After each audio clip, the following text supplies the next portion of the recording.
আমি কি প্রফেশনের সাথে ব্যস্ত চাকরি করার পরেও সেটা আজকে তোমাদের সাথে শেয়ার করব। তো প্রতিদিনের মতো আমার ঘরদোর প্রায় পরিষ্কার করা হয়েই গেছে। আমরা খুব সাধারণ ঘরের মানুষ, আর আমাদের ঘরদোরও ভীষণ সাধারণ, কিন্তু আমার কাছে এটাই রাজপ্রাসাদ। আমি চেষ্টা করি আমার রাজপ্রাসাদটা সুন্দর করে একটু সাজিয়ে রাখতে। আর তোমরা তো সবাই জানো, যাদের বাড়িতে পোষ্য আছে, মানে আমাদের মতো এরম চিনি কুট্টুসের মতো ছোট্ট দুটো ছানা আছে বা একটা ছানা আছে, তাদের ঘর কেমন নোংরা হয়। তো এই দেখো, আজকে আমার মতো করে একটু গুছিয়ে রেখেছি। আর সারা দিন জানো তো ঘরের পিছনে অনেকটাই সময় দিতে হয়, যেহেতু এই দুটো বাচ্চা থাকায় চারিদিকে লোম লোম হয়, যেগুলো প্রতিদিনই প্রায় ডাস্টিং করতে হয়। তারপরেও যেটুকু পারি সেটুকু গুছিয়ে গাছিয়ে রাখার চেষ্টা করি। আজকে ঘরদোর সমস্ত কিছু পরিষ্কার পরিচ্ছন্ন হয়ে গেছে। রান্না বান্না আজকে নেই, কারণ আমাকে বেরোতে হবে।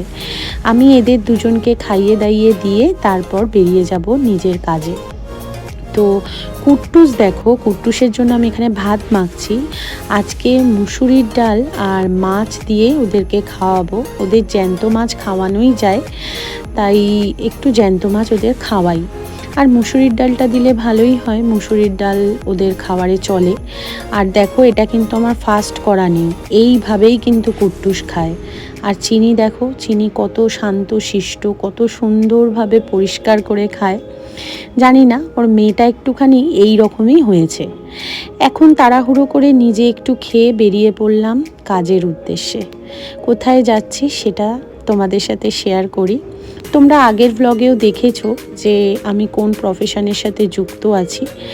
আমি হচ্ছে বাড়ি বাড়ি যাই, গিয়ে ফেসিয়াল করাই। আমার কিছু কাস্টমার আছে, তাদেরকে আমি বাড়িতে সার্ভিস দিই। আর এখন আমি কাস্টমারের বাড়ি বসে আছি। সবাই দেখো অ্যালাউ করে না যে ভিডিওতে আসবে, তাই তাকে আমি অ্যালাউ করতে পারলাম না। এখন আমার কাজ হয়ে গেছে, আমি পেমেন্টটা নেব বলেই বসে আছি। এখান থেকে কিন্তু আবার আমার একটা কাজ আছে।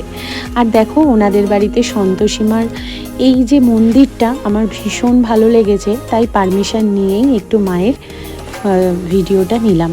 এবার চলে যাচ্ছি নেক্সট কাস্টমারের বাড়ি। আর আমি এসেছিলাম মধ্যমগ্রামের কাছে, তো সেখানেও আমি ভিডিও করিনি, সবাই তো অ্যালাউ করে না। তো এখন আমি যাচ্ছি বাড়ি, ভীষণ টায়ার্ড হয়ে গেছি। এখন ধরবো হচ্ছে বাস, বাসে করেই যাব, যেহেতু আমার গাড়িটা দক্ষিণেশ্বরে রাখা আছে। তো এসেছিলাম এখানে, এটা হচ্ছে প্রজাপতি জায়গাটার নাম। তো চলো, আবার নেক্সট ভিডিও নিয়ে তোমাদের কাছে আসছি। টাটা।